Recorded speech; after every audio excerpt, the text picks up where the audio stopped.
What's going on, nerds? Welcome back to the channel. Today I want to talk about something that, if you had talked about it 6 months ago, was probably a ragingly divisive topic, and that would be forward-facing sonar. Lately, the discussion has kind of cooled off, which is kind of weird because now we're in like the height of fishing season. We're getting into summer. It's the beginning of June as of the filming of this video, 2024. And you know, again, 6 months ago, if you just said FFS or forward-facing sonar, there's like 5 people in the room that were going to want to slap you, and there'd be 5 people in the room that would want to slap you on the back and say, "Good job, buddy, you're right." And that's whether or not you thought forward-facing sonar was a good thing, or whether you thought forward-facing sonar was a terrible thing, was going to be the end of our, end of fishing as a sport. Half the people would agree with you, half the people would absolutely despise you. A lot of that has calmed down in the last few months, which I'm really grateful for. And I hope that this, by talking about this with this video now, this is something that we can acknowledge that there are pros and cons with forward-facing sonar. And really with this video, it's like, I want to talk about, like, is this really cheating, like truly cheating, or is it just a cheat code? Now, Jeff and I have been using the Garmin LiveScope system for a couple years now, 2-3 years, really heavily, and in a lot of different situations. In tournament situations, in fun fishing situations, pan fishing, and also, bass fishing, right? And just making a lot of videos. So we have a lot of experience with these setups, and I also have a lot of experience not using these setups. I went about, in that roughly 3-year period, about 1 full season's worth with no electronics whatsoever. And I went through about, I don't know, the last 3 months using a very simple setup like a Hook 2 from Lowrance, the 7-inch screen or the 5-inch, one of the smallest ones that you can get, a couple $100. So I have a lot of experience sort of at the highest end, somewhere in the middle, and then at the very bottom with nothing at all. So I want to take that experience and just talk about some of the pros and cons of forward-facing sonar. Let's start with some of the pros. I got them all written down because I wanted to be as concise as possible and just sort of stay on task. So one of the biggest pros that I have seen with LiveScope is just not fishing dead water. And what do I mean by that? When you go out fishing and you pull up to a spot, if you don't have any electronics, and certainly if you don't have LiveScope, you pull up to a spot and you may be able to, it may be trim enough for you to be able to see, oh, there's some grass down there, or maybe some rocks, and you think there are fish there, but there may not be a single fish there at all. And you might spend 1 or 2 hours in that pocket of water, and you've just wasted that couple hours because there are no fish there. That's when kayak fishing especially is really frustrating because it takes a lot of effort to go from spot to spot, even with a motor, and it takes a lot of time out of your day. It's not like a basketball where you fire the thing up, you zip to the other side of the lake and fish another spot. You're kind of stuck where you're stuck. You're much more limited. So that can be really frustrating. So one of the biggest benefits is when you flip on the LiveScope, you can see whether or not there's fish swimming around. That leads me to, so you're not fishing that water that's just dead, there's no fish there.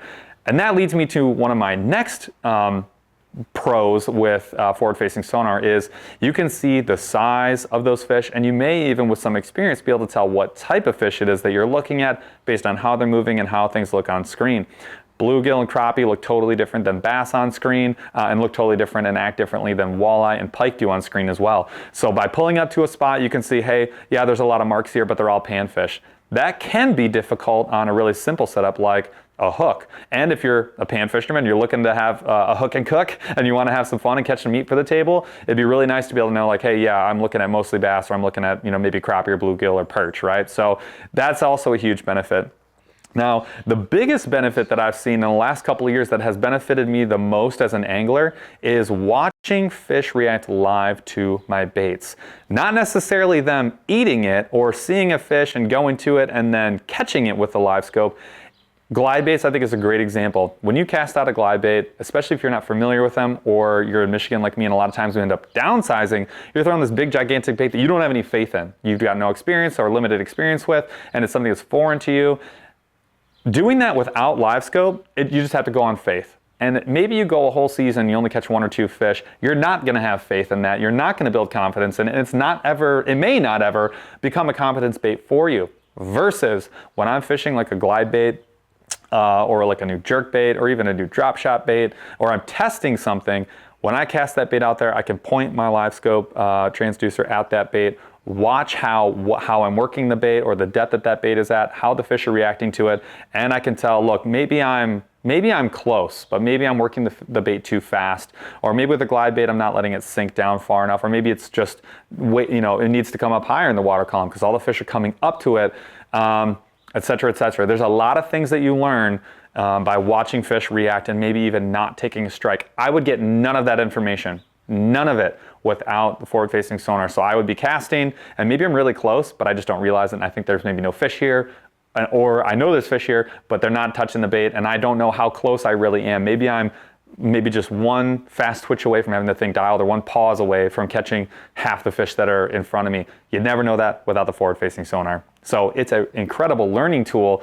when you're trying to learn or test a new bait or technique. Another thing too is knowing when maybe you've caught the largest fish, the smallest fish, or knowing where the largest fish are in relation to the bottom. So let's say, the fish are post-spawn, and some are guarding fry, some of them maybe still on beds. When I pull up to a spot, the best example is maybe crappie fishing or bluegill fishing. When I pull up to a spot, I'm looking to catch like a huge bluegill. Sometimes the very first fish is going to be a bluegill. Usually when they're on beds, the first fish I'm going to catch is going to be the biggest bluegill. But later in the summer, when you pull up to a spot, you'll have like these satellite fish that are sort of, there's a main group around a weed cover, and you can see that all those fish are kind of medium size, but then there's one or two that are sort of floating on the edges, and they're true giants. You probably would never catch those fish because you'd never cast at them because you didn't know that they were there. With something like LiveScope, I have a really good idea of where the big fish are and where the smaller fish are, which again is a huge help. And that is what we always want. These are the types of things that we always wanted electronics to do for us. We want to be able to find structure, right? We want to be able to find quality structure. We want to be able to find isolated fish. We want to be able to find big fish and small fish and know the difference between a walleye and a bass and a pike. That is what we've always wanted side scan to do for us. That's what we've always wanted down scan to do for us, but it's not done it nearly as well as LiveScope. So I get a little bit like kind of confused and frustrated when people are like, well, this is cheating. It's like, well, this is what we've always wanted electronics to do for us. They're just now doing them way better, and it's actually accomplishing what we wanted them to accomplish. So take that for what it's worth. And the last thing I'll say as a pro is it's just a ton of fun. It's just a lot more fun to eliminate dead water, get on fish faster, and you just have so much more interaction with fishing and like the way that you are interacting with the fish in your baits. You can make decisions faster, make more quality decisions, which leads to more fun and more catches.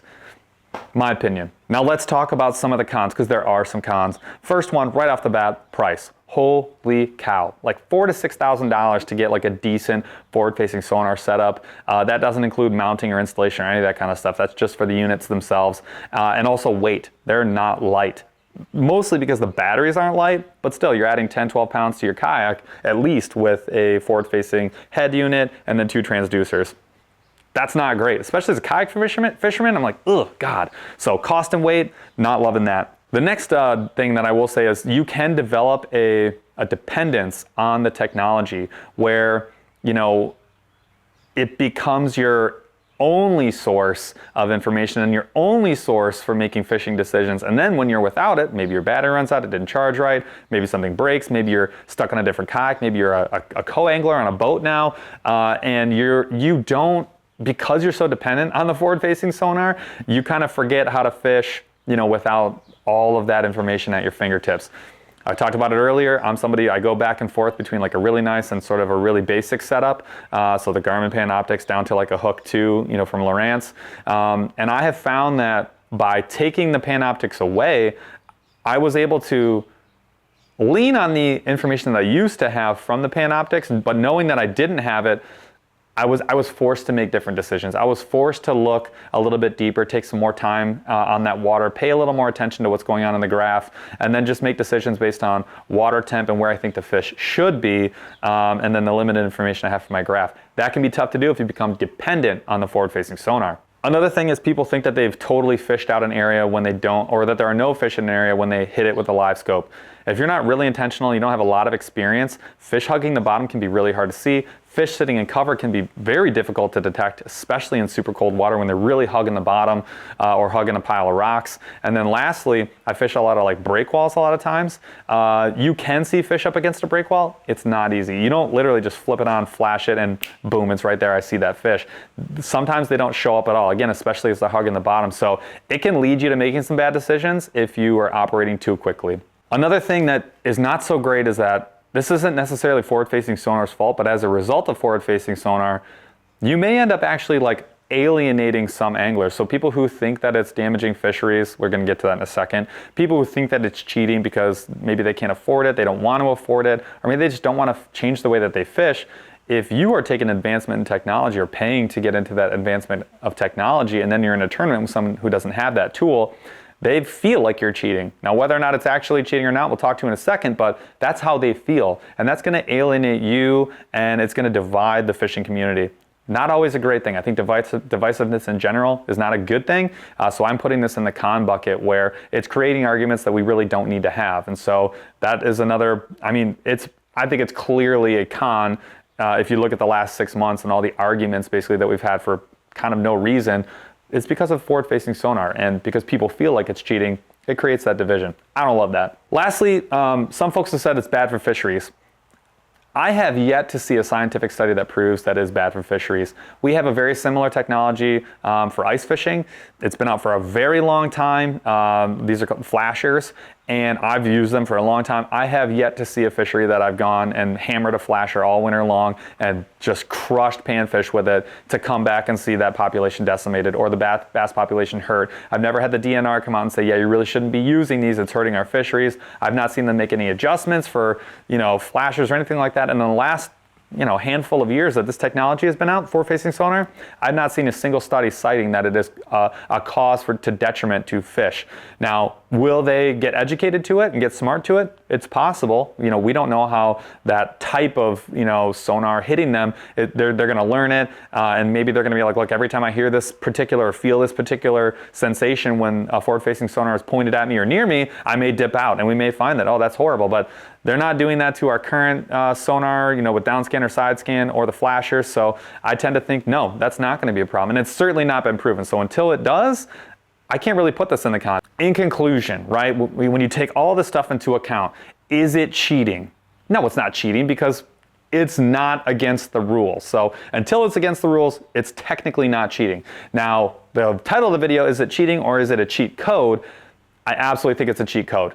I think there are more pros than cons, and if you can afford it, I think it's going to very positively change your fishing experience. So if you've got one, it's absolutely going to be something that you gravitate towards, that you can use to get better at fishing with or without graphs, and get better at fishing techniques and learning new techniques faster. You're going to learn more about fish having that than you're going to without it, and it's just an awesome tool, and it's a ton of fun, which this is supposed to be fun, so it automatically is a pro for me. Again, some of the cons, it's very expensive. It's going to push some people, it's going to be out of some people's price range. I don't love that. I certainly hope that it gets less expensive as time goes on. It probably won't, but that would be great if it does, and I want it to be as accessible as possible to everybody. I wish that everyone could have it, or at least use it, so that they could have a really good, informed opinion before just deciding that they hate it or that it's cheating. So in summation, is it cheating? I don't think so, and technically, no, it's not cheating because unless it's banned, it's not cheating. And is it a cheat code? Absolutely. You're just going to learn so much. Those are our thoughts, our opinions on forward-facing sonar as it stands today. I'm going to continue to use it. I hope that you guys take this information and just kind of process it and think about, yeah, when it comes to pros and cons, maybe I can't afford it. Maybe I can't stand that other people have it and I don't. But ultimately, is it cheating? No, it's just something that's maybe out of your price range today, or it's just not the way that you want to fish right now.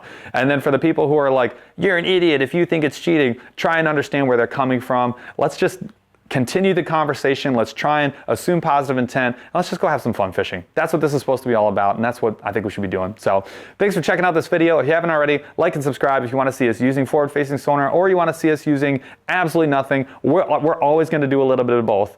Come check us out, enjoy some videos. Let's go have some fun.